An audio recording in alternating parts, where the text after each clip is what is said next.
Selamat sore Bapak Ibu Saudara-saudari yang terkasih. Kita bertemu lagi di waktu yang luar biasa indahnya bersama Tuhan. Amin. Kita percaya bahwa di dalam selalu bertemu dengan Tuhan Yesus, hati kita pasti ada sukacita. Ya, kita mau terus bersukacita karena firman Tuhan mengatakan di luar Tuhan kita tidak bisa berbuat apa-apa. Tetapi hari ini betul-betul kita mau merasakan hadirat Tuhan itu sungguh nyata. Dan saudara dan saya akan disegarkan, akan mengalami kekuatan yang baru melalui firman-Nya. Amin. Mari kita satu dalam doa. Bapa dalam surga, kami mengucap syukur untuk waktu yang luar biasa. Hari-hari kami adalah di dalam tangan-Mu Tuhan.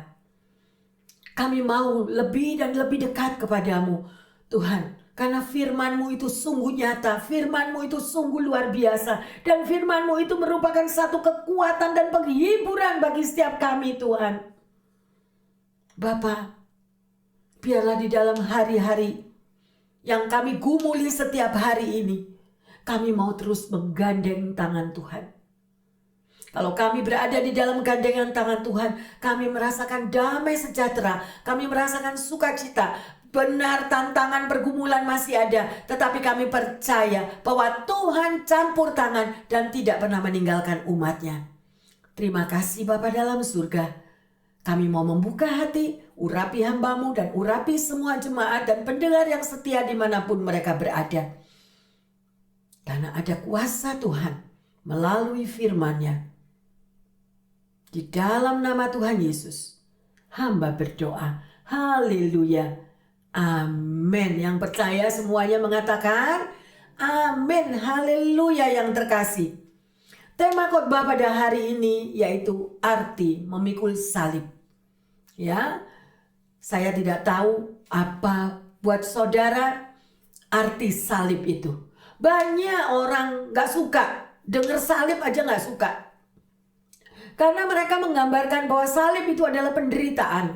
Salib itu adalah suatu beban yang berat. Salib itu adalah satu tantangan pergumulan yang harus kita alami dan harus kita derita.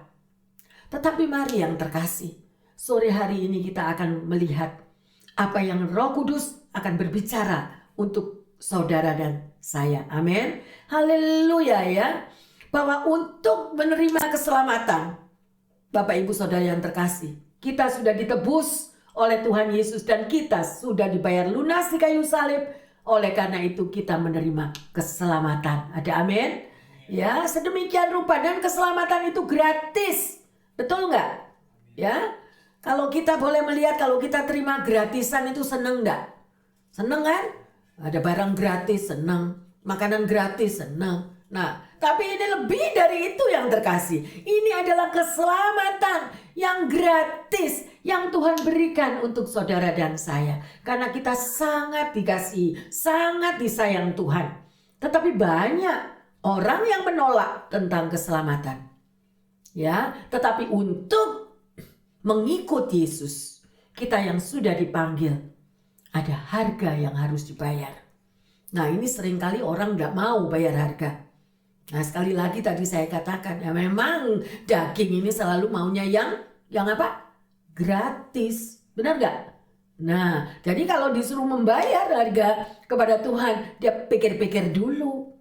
Ikut Tuhan kok sulit ya? Ikut Tuhan kok sakit ya? Ikut Tuhan kok harus menyangkal diri, memikul salib, mengikut Dia. Loh, banyak syarat-syarat yang demikian. Ya, yang terkasih. Ayo kita mau melihat bersama-sama di sini. Ya. Lukas 9 ayat 24 dan 25. Karena barang siapa mau menyelamatkan nyawanya, ia akan kehilangan nyawanya.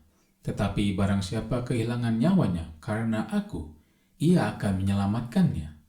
Apa gunanya seorang memperoleh seluruh dunia, tetapi ia membinasakan atau merugikan dirinya sendiri? Luar biasa. Kalau kita membaca ayat ini masih kurang jelas, saudara bisa baca lagi. Hayati, minta pengurapan Roh Kudus supaya kita lebih ngerti. Ya, terlebih pada ayat 25 dibilang, apa gunanya kita memperoleh seluruh dunia? Nah, ini berbicara masalah daging di sini. Ya, karena apa dikatakan sedemikian rupa? Karena dasar daripada karakter manusia itu selalu tidak puas. Betul lah, betul? Ya, tidak puas. Sudah punya yang bagus, kurang bagus. Ya, sudah punya yang apapun kita minta kepada Tuhan. Ya, 1 mobil, 2 mobil, 3 mobil. Lah, tidak ada berhentinya. 1 rumah, 2 rumah, 100 rumah. Sudah jadi konglomerat, masih kurang. Lah, disitulah Tuhan mau mengikis bagaimana kita syarat untuk mengikut Yesus. Ya, sedemikian rupa yang terkasih. Memikul salib berarti kita itu menanggung sebagai konsekuensi sebagai murid Yesus. Saudara dan saya adalah murid Yesus. Jadi ada harga yang harus kita berani bayar. Amin. Haleluya. Ada 3 hal yang cukup menarik yang terkasih. Kita akan lihat bersama-sama. Ya. Yaitu menyangkal diri, memikul salib, dan mengikut Yesus. Ayo kita pelajari dulu menyangkal diri. Apa yang dimaksud dengan menyangkal diri? Menyangkal boleh diartikan dengan tidak mengindahkan, tidak merespon pada sesuatu yang memikat, sehingga kita tidak berbuat dosa. Jadi kita itu menyangkal akan satu perbuatan yang akan membuat kita berdosa, itu kita tolak, tidak mau. Ya, kalau Anda membaca banyak berita-berita di Indonesia yang macam-macam sedemikian rupa, banyak orang yang kompromi. Ya, kompromi dengan dosa, terpikat dengan nikmatnya dunia. Lah, ini kembali lagi apa? Karena orang ini manusia rohaninya kosong. Selalu saya tekankan, sebagai anak Tuhan ada 2. Manusia rohani kita harus diberi makan setiap hari. Melalui apa? Seperti tadi itu loh. Pujian, penyembahan sampai hadirat Tuhan itu turun. Itu manusia rohani kita diberi makan. Ya, sehingga kita kalau menghadapi badai, tantangan, pergumulan hidup kita kuat. Kenapa? Karena manusia rohaninya kuat. Tetapi kalau manusia rohaninya kosong, empty, kita tidak pernah berdoa, tidak pernah membaca firman, tidak pernah memuji menyembah. Pada waktu kita tersinggung sedikit aja sudah seperti bom. Pernah ngalami nggak? Ayo, ya. Kadang-kadang tanpa kita sadari, sekalipun kita sebagai anak Tuhan, perkataan kita tanpa kita sadari itu menyakitkan hati orang. Ya, menyakitkan sekali hati orang. Tapi orang itu tidak sadar. Bahkan kalau dia sharing, kita tunjukkan ayatnya di mana yang Tuhan tidak berkenan. Kalau kita begitu, sorry saya boleh katakan, sadis menghakimi orang. Saya sebagai seorang gembala dengar perkataan yang sadis itu gak suka. Dan langsung Roh Kudus memutuskan dengan firman Tuhan. Tetapi pada waktu orang itu disadarkan melalui firman Tuhan, aku tidak mau dengar. Tapi besoknya telepon lagi, minta doa lagi. Aduh Tuhan. Ya, itulah yang terjadi dan saya alami di dalam pelayanan. Tidak mudah. Hati saya terbeban, hati saya kasihan justru. Gimana ya Tuhan caranya orang ini bisa mengerti tentang pengorbananmu di kayu salib dan orang itu tahu akan firman Tuhan. Lah gimana kalau orang itu tidak pernah baca firman Tuhan? Apakah itu takut akan Tuhan?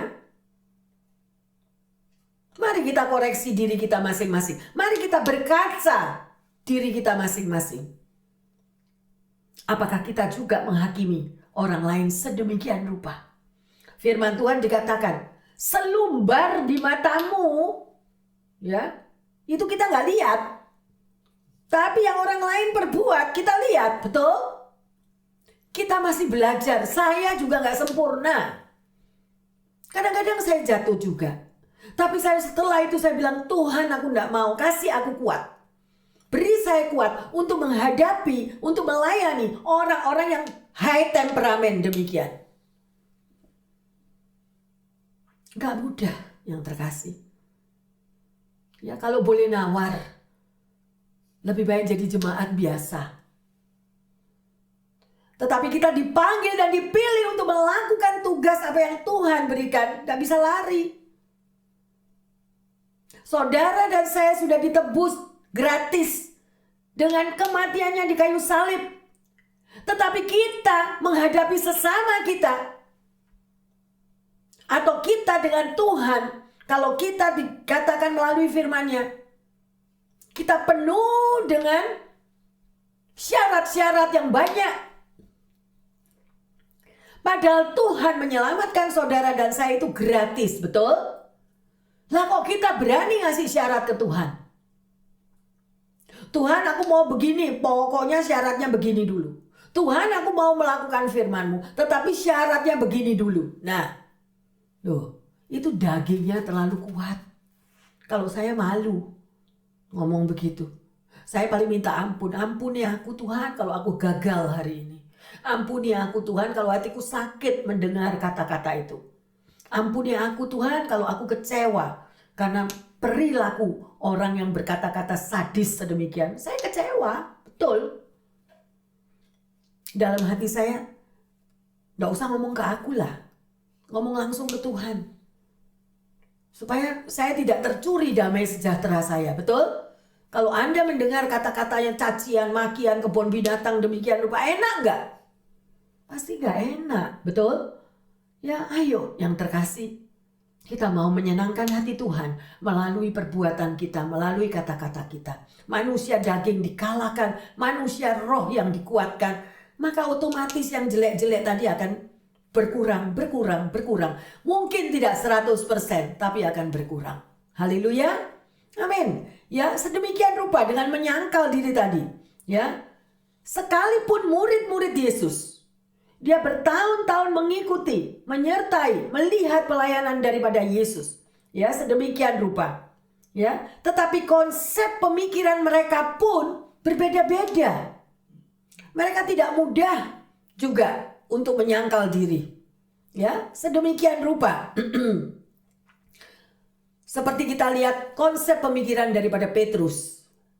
Ya, kalau Anda membaca Alkitab, kita bisa melihat bagaimana Petrus itu memenggal telinga dari seorang prajurit. Nah, sedemikian rupa. Ya, ada reaksi. Kita ini kitab terbuka yang terkasih. Jadi kita tahu perbuatan orang lain itu. Kita gak usah malu kalau kita memang masih jatuh lagi atau kita gagal lagi. Tapi ayo bangkit lagi, perbarui lagi. Karena setiap hari itu proses. Amin. Sebagai anak Tuhan kita itu melalui proses demi proses. Tapi bukan semakin melorot, tetapi kita semakin naik ke atas. Saya mau mengingatkan kita, sebagai anak Tuhan, perjalanan saudara dan saya bukan turun ke neraka, bukan.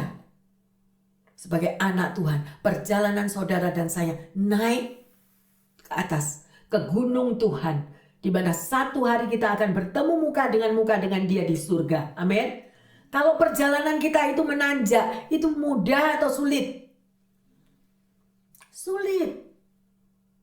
Ya, kita bisa jatuh terpeleset, kita bisa tergeletak, kita bisa macam-macam. Berat untuk naik mendaki gunung, itu berat yang terkasih. Tetapi bersama dengan Tuhan, kalau Anda senantiasa menyenangkan hati Tuhan, rasakan bahwa kita ada di dalam gendongan Tuhan. Siapa yang mau digendong Tuhan? Amin. Saya berharap semua mau digendong Tuhan. Amin. Jadi menjalani hidup itu kita tidak lagi merasakan berat. Gak berat. Ya, munafik Bu Pendeta bilang gak berat, nyatanya Bu Pendeta juga nangis. Yes, saya masih manusia biasa. Kalau kita ngadepi tantangan pergumulan yang sedemikian rupa, kadang saya menangis.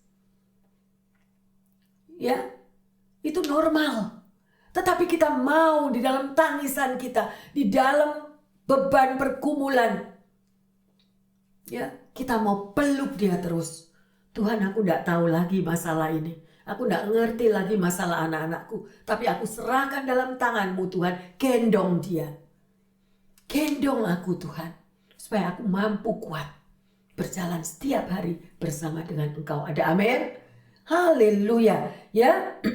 Jadi seperti yang dikatakan di sini. Ya. Syarat sebagai seorang anak Tuhan. Ya. Di situ dikatakan harus menyangkal diri. Ya. Jadi berkata no untuk sesuatu yang tidak baik. Berkata no kalau kita diajak kompromi-kompromi yang tidak benar. Berkata no untuk berbuat jahat. Ya, sedemikian rupa yang terkasih.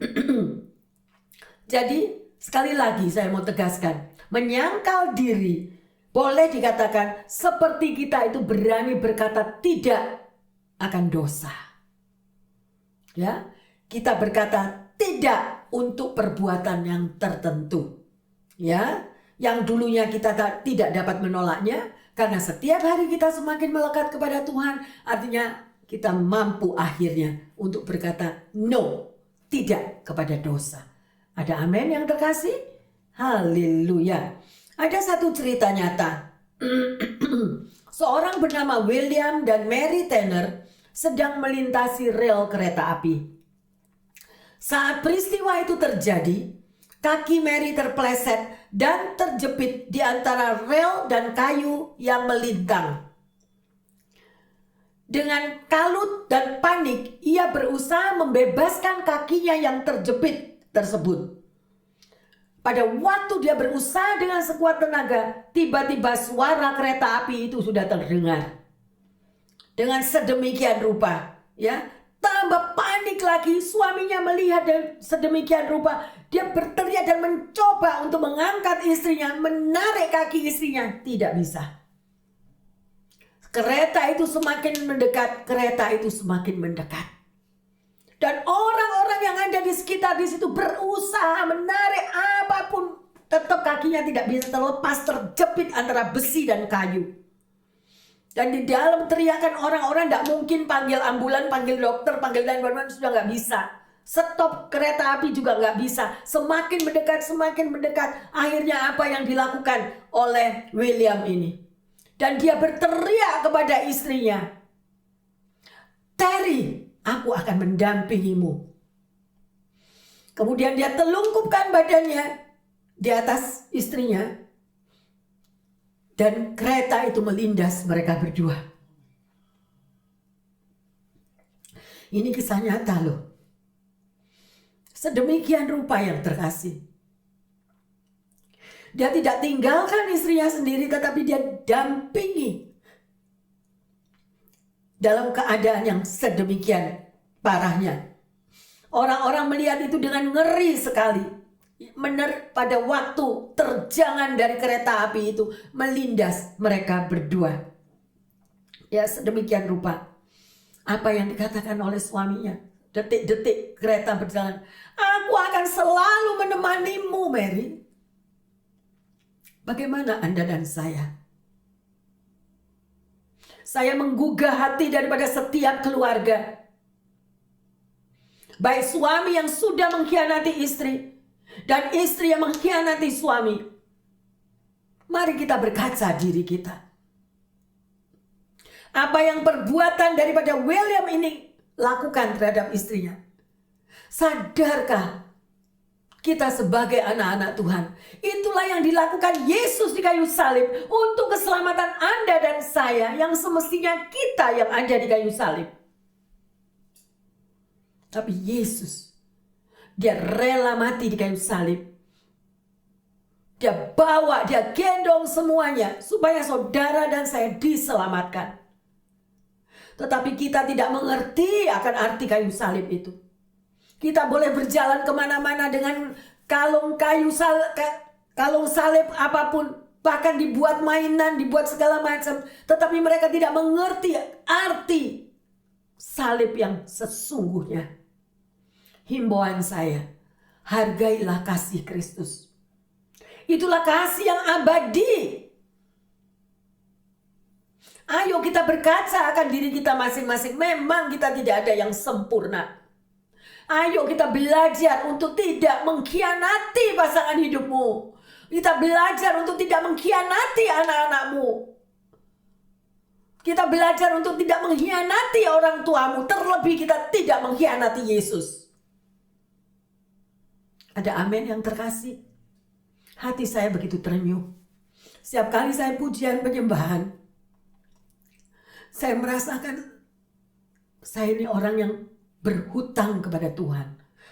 keselamatan untuk diri saya sendiri gak bisa. Semuanya itu adalah anugerah, semuanya itu adalah kasih karunia Tuhan. Saya bisa begini, saudara bisa merasakan kasih Tuhan itu karena kasih anugerah di mana Yesus yang sudah mati untuk saudara dan saya. Ada amin? Sadarlah, hidup ini singkat. Perjalanan kita semakin dekat yang terkasih. Semakin dekat, bukan semakin jauh. Kita sudah melihat bagaimana saudara-saudari kita yang terkasih yang sudah dipanggil Tuhan. Nafas itu hanya sedetik. Seperti ditarik hilang. Kalau sudah demikian, kita mau bertobat. Ya Tuhan, ampunilah aku. Ambil duitku semua. Ambil karierku. Ambil semuanya Tuhan. Tapi kasih aku hidup. It's too late. Sudah terlambat. Kalau Anda mendengar akan firman ini, saatnya kita mau kembali di dalam pelukan Tuhan, di mana Dia sudah berkorban untuk Anda dan saya. Amin. Ya, kita melihat daripada kisah Mary ini tadi, ya, itu merupakan satu peringatan yang luar biasa bahwa Anda dan saya punya Sang Juru Selamat. Ada amin? Yesuslah Sang Juru Selamat Anda dan saya.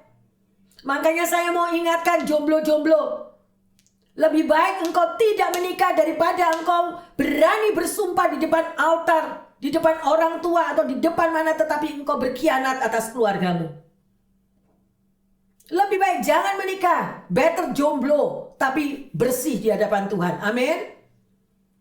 Karena hidup ini sulit. Banyak orang pelarian daripada jomblo. Aku meret, nanti kalau meret aku senang, meret aku ada yang bisa begini, begitu.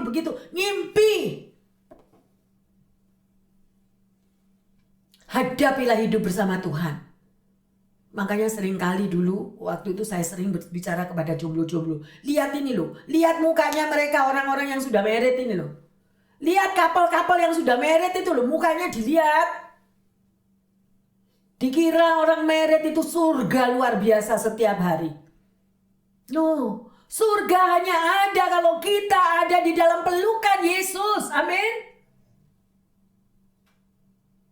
Karena saudara, kita tuh harus sadar lah. Kita sendiri ini tidak sempurna. Seorang gadis tidak sempurna menikah dengan seorang pria yang tidak sempurna. Tidak sempurnanya berapa? 1 atau 2? Double. Amin. Nanti punya will, triple. Ayo. Itu yang mau dijalani di dalam hidup ini. Hidup ini cuma sekilas, sesaat yang terkasih.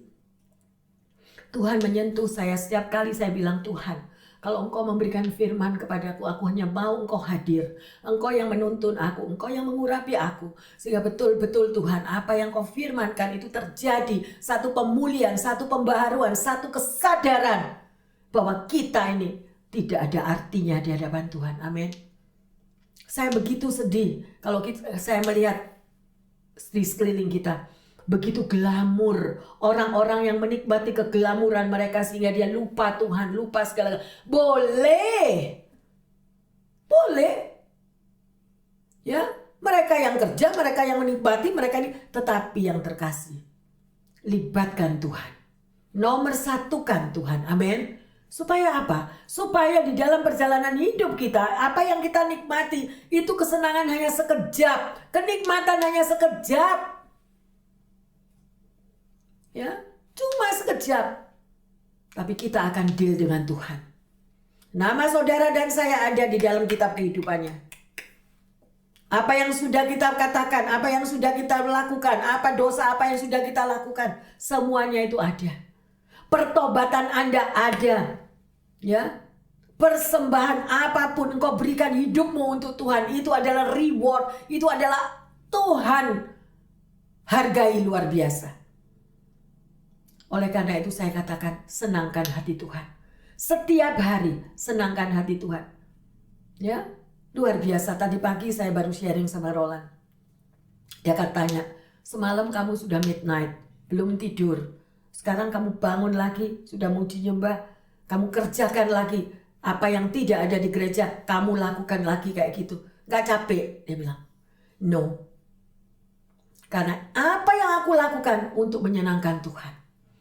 Itulah menyangkal diri. Kalau mau ngikutin, kemarin, contoh seperti kemarin ya, kadang-kadang di dalam waktu yang begitu lelah luar biasa. Saya kepingin 15 menit aja saya bisa tidur. Tapi begitu full. Setelah ini, setelah ini. Dan saya melihat jiwa-jiwa itu terhilang. Domba-domba yang terluka ada di kiri kanan kita. Apakah kita tutup mata? Dan saya banyak mendengar. I don't care. Emangnya gua pikirin.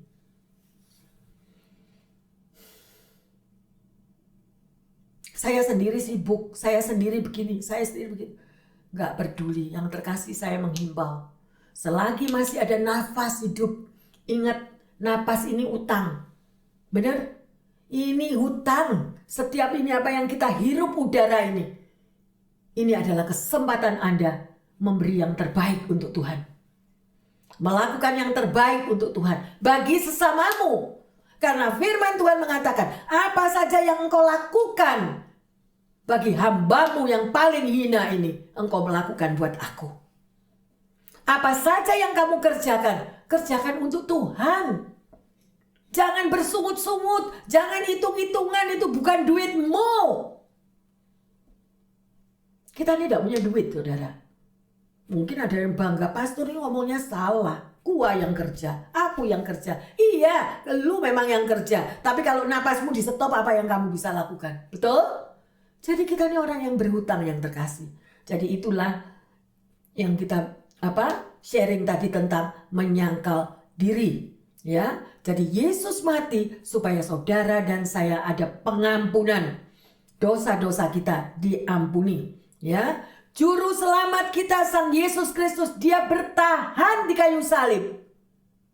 Bukan karena paku itu dia bertahan di kayu salib. Yesus bertahan di kayu salib bukan penyangga tentang paku besi yang besar itu, bukan. Tetapi karena kasihnya Yesus untuk saudara dan saya. Sadar nggak? Dia mau itu lakukan. Supaya saudara dan saya selamat. Lah sudah terima keselamatan kok hidup kita amburadul. Hidup kita nggak karu-karuan, kita mengikuti jalan dunia. Jalan yang, saudara, firman Tuhan juga bilang, masuklah kepada pintu yang sesak. Jalanilah pintu yang sesak. Jangan masuk di dalam pintu yang lebar. Amin. Banyak yang harus kita bahas. Gak pernah selesai kalau kita mau belajar mengerti firman Tuhan. Jadi yang pertama tadi kita membahas tentang menyangkal diri. Yang kedua, ayo kita lihat memikul salib. Apa arti memikul salib? Ya, dasar dari perkataan memikul salib itu adalah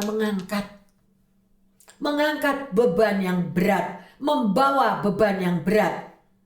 Mengapa dikatakan memikul salib? Ya, berbeda dengan saudara kalau pakai kalung salib, itu bukan pikul. Ya, kalungannya pakai salib di mana-mana, lo pastor lo, aku pakai. Lo, bukan itu. Ya, itu adalah lambang beban. Ya, kata mengikut aku, ya, dalam bahasa Yunaninya itu berkata apis. Ya, yang artinya di belakang. Ayo kita baca di dalam Matius 10 ayat 38. Barang siapa tidak memikul salibnya dan mengikut aku, ia tidak layak bagiku. Nah, ya, barang siapa tidak memikul salibnya, jadi kita nih mikul, kita semua punya salib ya. Salib kita itu ya beban kita. Dan mengikut, berarti mengikut itu kita itu ada di belakangnya Yesus, mengikuti dia. Saudara mengikut siapa? Ya, ngikut yang aneh-aneh. Ya, yang begitu memikat keadaan dunia, ya. Atau kita mau mengikut Yesus. Dan dikatakan, siapa yang tidak mau memikul salibnya dan tidak mengikut Yesus, tidak layak. Tidak bisa kita. Makanya semakin persoalan terjadi, semakin berkat tertutup, semakin... Ayolah, saya menghimbau. Dimanapun pendengar yang setia, Bapak Ibu yang terkasih, ikutlah Yesus. Karena itulah jalan keselamatan satu-satunya. Amin. Ya, luar biasa sedemikian rupa. Memang tidak mudah. Apalagi kalau kita disuruh katakan memikul salib. Kalau Anda membaca firman Tuhan, Anda bertemu dengan seorang anak muda yang kaya. Anak muda yang kaya dipanggil. Dia tanya kepada Yesus, bukan dipanggil, dia tanya kepada Yesus, apa yang aku daripada untuk mengikut engkau? Ya, tinggalkan semua harta bendamu, ikut aku. Loh. Ya, kadang-kadang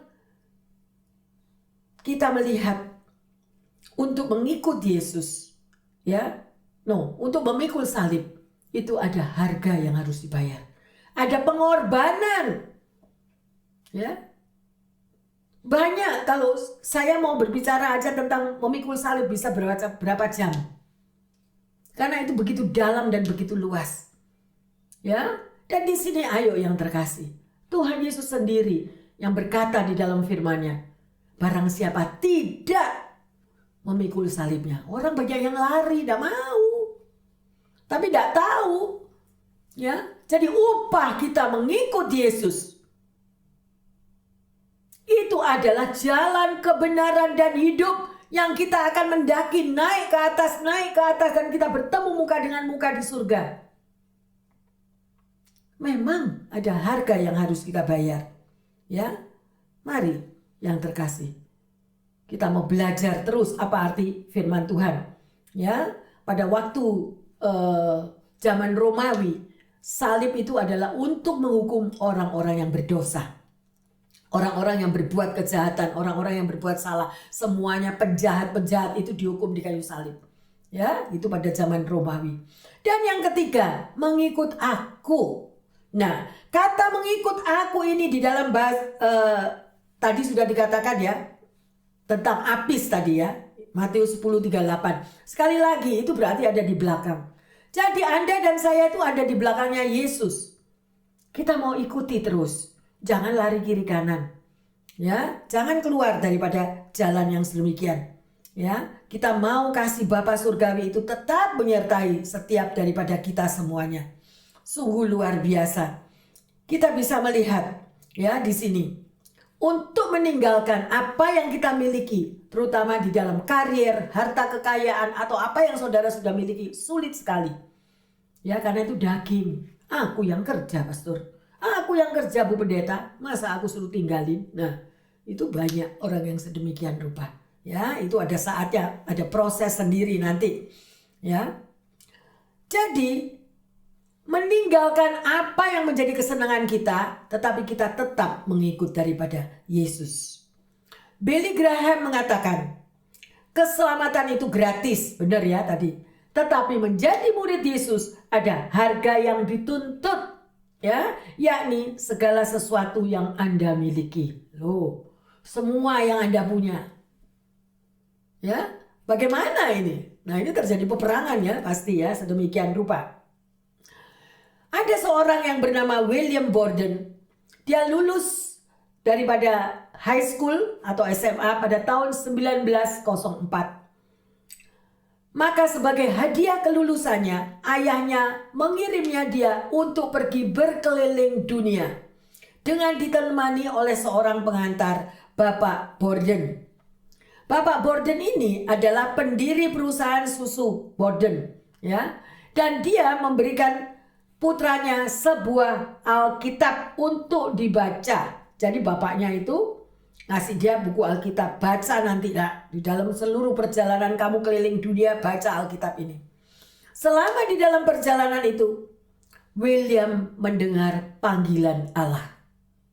Ya, agar dia meninggalkan karier bisnisnya yang menjanjikan sukses dan dia mau menjadi pembawa berita keselamatan bagi jiwa-jiwa yang terhilang. Bayangkan itu. Sungguh luar biasa. Ia menulis kata-kata di halaman depan Alkitabnya. Yang pertama, tidak ada yang dapat menghalangi. Ya, dia tulis sendiri sedemikian, dia begitu komitmen, dia tulis tidak ada yang dapat menghalangi, ya, menghalangi dia datang kepada Tuhan. William masuk Universitas Yale di masa itu sangat terpengaruh oleh Samuel Swimmer untuk memikirkan tentang orang-orang yang belum percaya Yesus. Dia begitu mempunyai beban untuk orang-orang yang tidak terselamatkan. William merasakan bahwa Allah memanggil dia untuk bekerja menyelamatkan orang-orang itu di Cina. Ia mengatakan kepada keluarganya bahwa ia tidak akan kembali ke bisnis keluarga setelah menyelesaikan pendidikannya di Yale. Sebaliknya, ia akan mengabdikan hidupnya menjangkau jiwa-jiwa bagi Kristus. Ya, ia menambahkan kata lagi di depan Alkitabnya. Tidak ada kata mundur. Ya, kata yang pertama tadi dia sudah tulis tidak ada yang dapat menghalanginya. Kata yang kedua dia tulis lagi tidak ada kata mundur. Setelah menyelesaikan studinya di Universitas Yale dan di seminari, William tiba di Mesir untuk belajar bahasa Arab sebagai persiapan untuk pelayanannya. Dalam waktu setahun setelah kedatangannya, ia terkena radang selaput otak dan meninggal tidak lama setelah berumur 26 tahun.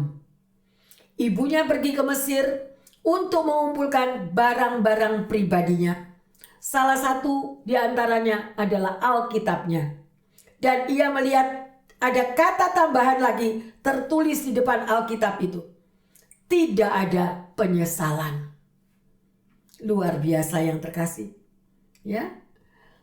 Apa yang dibutuhkan oleh dunia saat ini adalah suatu generasi orang percaya yang mempunyai moto, yang mempunyai konsep hidup yang benar. Ya. Jadi moto daripada William ini tadi adalah tidak ada yang dapat menghalangi aku datang kepada Tuhan.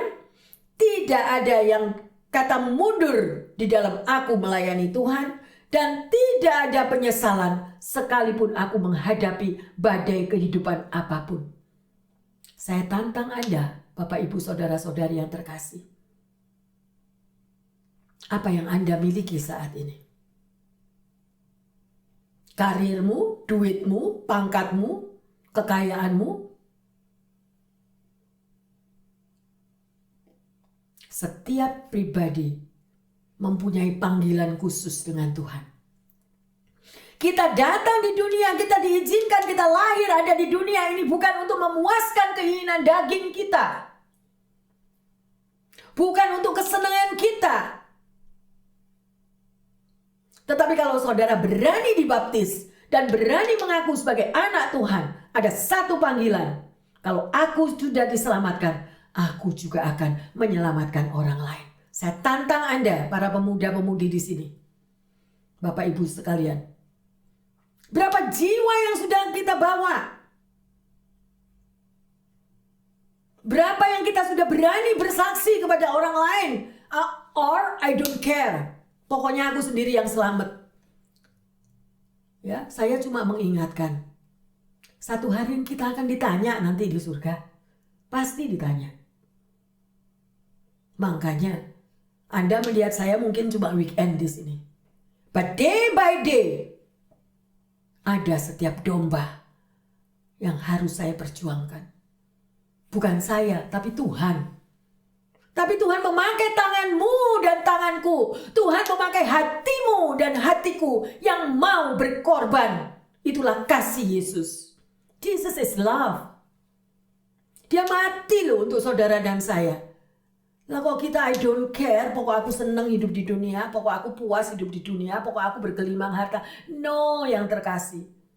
Satu hari kita bakal ngomong loh. Ketemu Tuhan loh. Hati-hati. Saya ingatkan lagi, puluhan tahun saya mengingatkan ini. Urusan saudara tidak melakukan, tapi ingatlah, kau akan ketemu dengan dia, bukan ketemu saya. Ketemu Tuhan. Amin. Haleluya. Sedemikian rupa. Ya. Kita melihat perjalanan daripada Simon yang bepergian dari Kirene ke Yerusalem. Ya, pada waktu itu Simon itu lagi jalan-jalan. Saat menuju ke kota tersebut, dia melihat kerumunan yang besar. Dan disitulah dia melihat seorang pria yang berbeban berat dengan membawa salib yang sangat amat berat yang dipikul. Saat pria itu terjatuh, jelas ia tidak bisa lagi mengangkat salibnya. Ayo kita baca. Siapa ini? Matius 27 ayat yang ke-32. Ketika mereka berjalan keluar kota, mereka berjumpa dengan seorang dari Kirene yang bernama Simon. Orang itu mereka paksa untuk memikul salib Yesus. Haleluya. Ya, jadi Yesus pun itu juga manusia. Pada waktu dia pikul salibnya yang begitu berat, dia juga gak mampu yang terkasih. Gak mampu, tidak ada seorang pun. Tuhan tahu limit kekuatan kita. Bapa tahu. Akhirnya dikirim ke Simon Kirene ini yang menolong Yesus untuk mengangkat salibnya.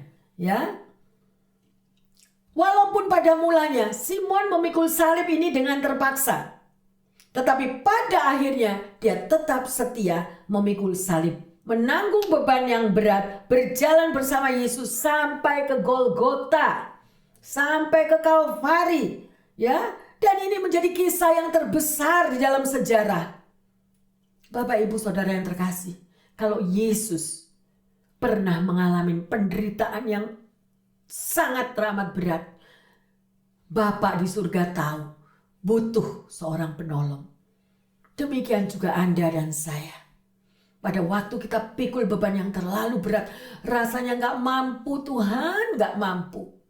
Tapi saya menghimbau setiap pendengar yang terkasih, pada engkau ada waktu mengalami proses hidupmu yang begitu berat, jangan lari kemana-mana. Datang di bawah kaki Yesus, peluk kakinya, katakan, Jesus, I know you always with me. Aku tahu Tuhan, beban ini begitu berat. Dan aku tahu engkau tidak akan tinggalin aku. Aku percaya engkau tidak tinggalin aku Tuhan. Pada waktu saudara berbicara demikian, pasti Anda akan menemukan kelegaan, pasti Anda menemukan kedamaian. Ada amin? Kalau Anda percaya. Ya. Karena banyak sekali orang yang mengaku anak Tuhan tapi tidak percaya sama Tuhan. Tidak percaya akan kuasanya, tidak tahu apa isi Alkitab. Nah itu ya, tanggung jawab sendiri yang terkasih. Ya, sedemikian rupa. Ya, mari kita lihat di dalam Lukas 9 ayat yang ke-23. Katanya kepada mereka semua, setiap orang yang mau mengikut aku, ia harus menyangkal dirinya, memikul salibnya setiap hari, dan mengikut aku. Kapan saudara? Nah, setiap hari. Ya, jadi tidak ada. Kamu pikul salibmu setahun sekali. Gak ada. Bikin Alkitab sendiri. Yang kayak gitu. Tapi Tuhan bilang setiap hari, berarti itu ada yang kita pikul setiap hari. Ya, mungkin mereka yang sudah mempunyai pengalaman tahu. Ya, setiap hari ada beban. Mungkin itu bebanmu, tetapi Tuhan taruh di hatimu untuk beban. Engkau memiliki beban bagi orang lain. Engkau memiliki beban bagi sesamamu. Engkau tahu orang itu bakal jatuh di dalam jurang kalau kita nggak tolong. Dan Tuhan taruh itu di hati kita. Tapi kita nggak. Ngapain? Cuma kata-kata itu aja. Ngapain emangnya gua pikirin? Nah, Tuhan nggak mau hati yang demikian. Bapak Ibu pendengar, saudara-saudari yang terkasih, mungkin ada di tengah-tengah umat Tuhan yang selama ini hatinya dingin, yang selama ini tidak pernah mengenal akan kasih Bapa. Mungkin karena kehidupan masa lalunya begitu parah, begitu pahit, sehingga dia hatinya tertutup. Dia tidak pernah merasakan pertolongan orang. Bahkan dia merasa bahwa hidupnya ditolak dan ditolak dan ditolak. Biasanya orang-orang yang berlatar belakang yang sedemikian itu, mereka mempunyai hati yang sangat tertutup. Jadi tidak lagi melihat beban orang lain. Karena hidupnya sendiri penuh kepahitan. Oleh karena itu, saya mengundang Bapak Ibu Saudara-saudari yang terkasih. Datanglah di dalam komunitasmu. Datanglah kepada anak-anak Tuhan yang mau mendengarkanmu, yang mau sharing bersama, sehingga bebanmu itu bisa teratasi. Tidak perlu malu. Gak perlu malu, kita ini semua kitab terbuka. Aku sakit hatiku, aku kecewa hatiku, aku marah, aku ditolak, aku dibuang. Datang kepada Tuhan, datang kepada sesamamu. Itu adalah firman Tuhan juga yang mengatakan. Jangan jauhkan dirimu dari persekutuan.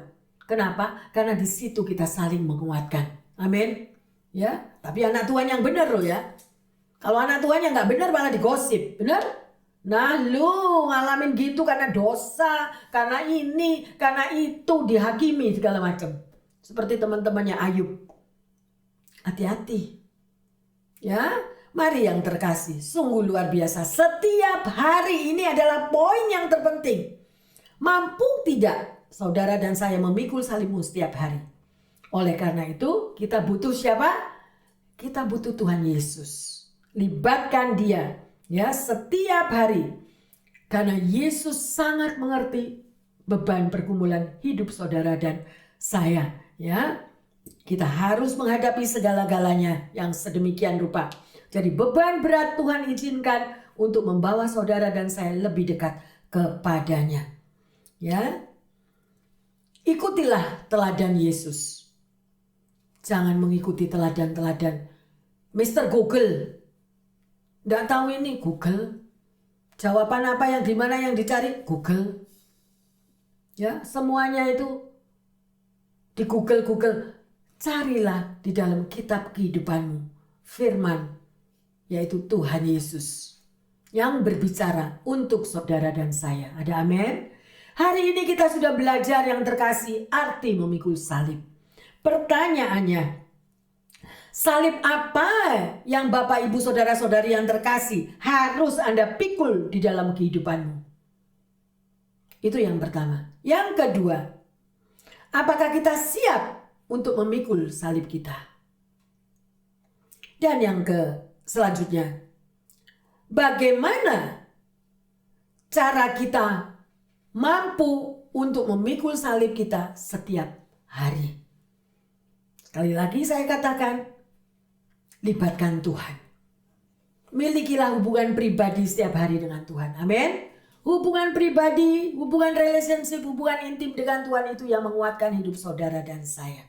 Dan sebagai ayat emas, mari kita baca di dalam 1 Petrus 2 ayat 24 dan 25. Ia sendiri telah memikul dosa kita di dalam tubuhnya di kayu salib, supaya kita yang telah mati terhadap dosa, hidup untuk kebenaran. Oleh bilur-bilurnya kamu telah sembuh.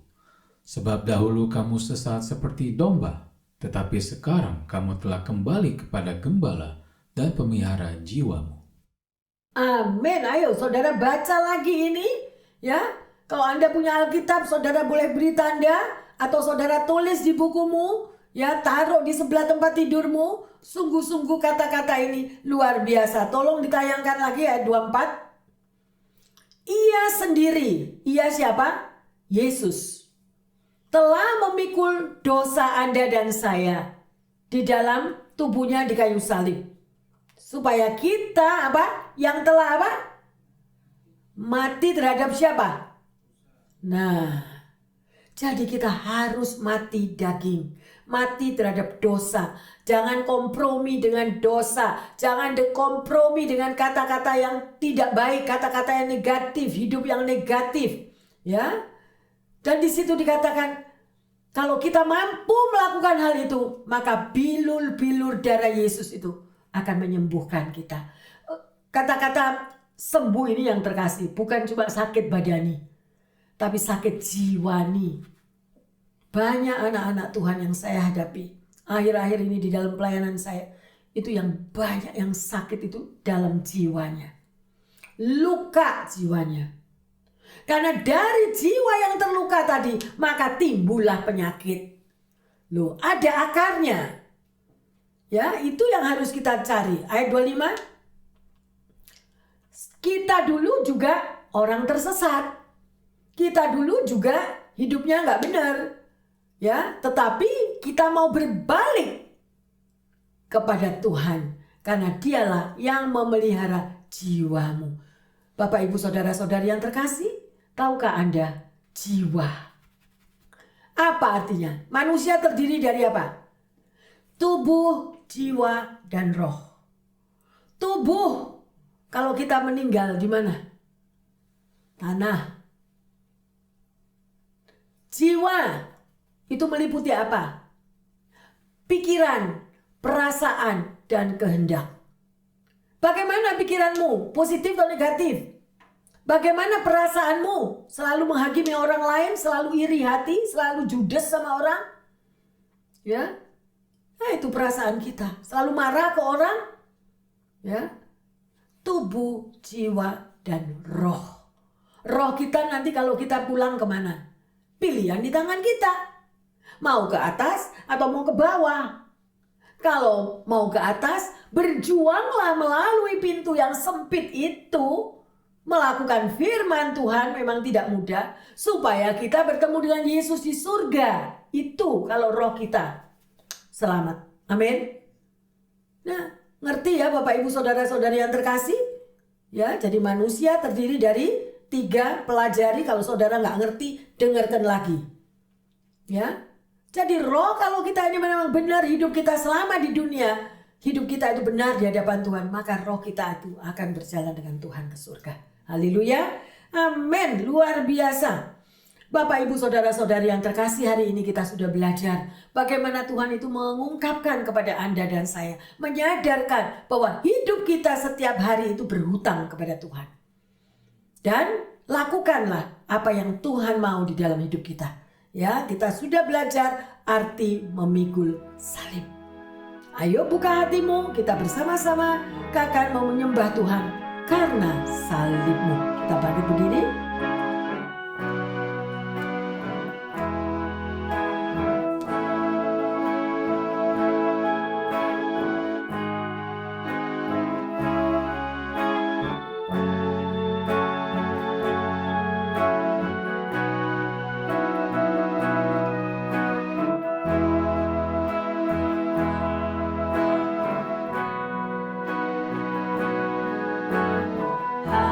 Kau Tuhan di hidupku. Amin. Bukan yang lain tetapi Engkau Tuhan. Kau berikan hidup yang baru. Amin. Haleluya. Darah-Mu menyucikan, pulihkan hatiku. Ku nyatakan Kaulah segalanya. Engkaulah sumber pengharapan. Terima kasih Tuhan. Kuasa-Mu sanggup menyembuhkan. Yes Lord Jesus. Jiwaku berserah hanya kepadamu. Yesus, Kaulah segalanya. Terima kasih Tuhan. Karena salib-Mu ku hidup. Karena salib-Mu ku menang. Engkau yang berkuasa, sanggup untuk melakukan mukjizat-Mu. Karena salib-Mu ku hidup. Amin, amin. Karena salib-Mu ku menang. Engkau yang berkuasa, sanggup untuk melakukan mukjizat-Mu di hidupku. Karena salib-Mu Tuhan. Karena salib-Mu, biarlah lagu ini menjadi berdoa bagi setiap kita. Imani saudara, karena salib Tuhan, saudara dan saya bisa hidup. Karena salibnya, kau dan saya bisa menang. Karena Tuhan yang berkuasa dan Tuhan yang memberikan mujizatnya di dalam hidupmu dan hidupku. Terima kasih Tuhan. Mujizatmu karena salibmu ku hidup, karena salibmu ku menang. Engkau yang berkuasa, sanggup untuk melakukan, yes Lord, mujizatmu di hidupku. Terima kasih Tuhan. Engkau yang berkuasa, sanggup untuk melakukan mujizatmu di hidupku. Benar Bapa, kami bersyukur dan bersyukur ya Tuhan untuk karya penebusan-Mu yang luar biasa. Karena salib-Mu Tuhan, kami dapat tetap hidup. Karena salib-Mu Tuhan, Engkau selalu memberikan kemenangan. Dan juga Engkau berkuasa atas setiap kehidupan umat-Mu Tuhan. Engkau sungguh luar biasa Bapa. Biarlah kami semua pendengar yang setia Tuhan, mau belajar untuk berserah sepenuhnya kepadamu, untuk belajar taat dan mau memikul salib setiap hari. Karena dari situlah kekuatan yang daripadamu Engkau berikan kepada setiap kami. Bapa, ajarkan kepada kami untuk lebih dalam dan lebih mengerti arti daripada memikul salib, arti daripada menyangkal diri, arti daripada mengikut Engkau Tuhan. Ada harga yang harus kami bayar. Terima kasih Bapa dalam surga. Hamba berdoa kepada semua pendengar yang setia dimanapun mereka berada. Juga jemaat yang dikasihi Tuhan. Engkau tahu beban setiap anak-anak-Mu Tuhan, dimanapun mereka berada. Terutama bagi mereka yang letih, lesu, dan yang berbeban berat Tuhan. Yang lagi mengalami sakit penyakit. Yang saat ini mungkin tergeletak dan tidak berdaya. Bapa, hamba mohon kuasa mujizat-Mu tetap ada. Dahulu, sekarang, sampai selama-lamanya. Engkau lawati mereka yang sakit Tuhan. Engkau lawati mereka yang terbaring, yang letih lesu. Bapa, beri mereka kekuatan yang baru. Beri mereka Tuhan semangat untuk percaya akan kematian-Mu.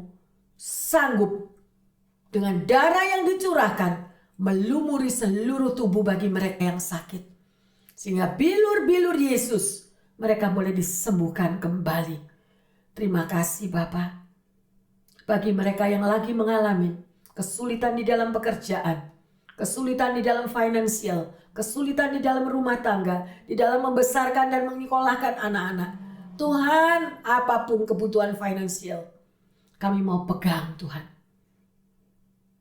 Kalau burung-burung di udara Tuhan pelihara, demikian juga umat-Mu Tuhan. Mereka yang tetap semangat Tuhan, mereka tetap mau bekerja sesuai dengan kehendak-Mu Tuhan. Maka berkat akan Kau curahkan. Pintu-pintu terobosan akan Kau sediakan ya Tuhan. Terima kasih Bapa. Kami tahu Tuhan mendengar setiap doa-doa kami. Dan Tuhan sanggup menjawab, menepati, bahkan membuat indah pada waktu-Mu. Terima kasih Bapa dalam surga, terima kasih. Kami pertaruhkan setiap jiwa yang datang kepadamu dan berseru kepadamu. Dan damai sejahtera Allah yang melebihi segala akal memberikan kedamaian di dalam hati setiap kami pendengar semua dan juga jemaat semuanya. Terima kasih Bapa, di dalam nama Tuhan Yesus Kristus kami berdoa dan mengucap syukur. Haleluya. Amin, amin, amin.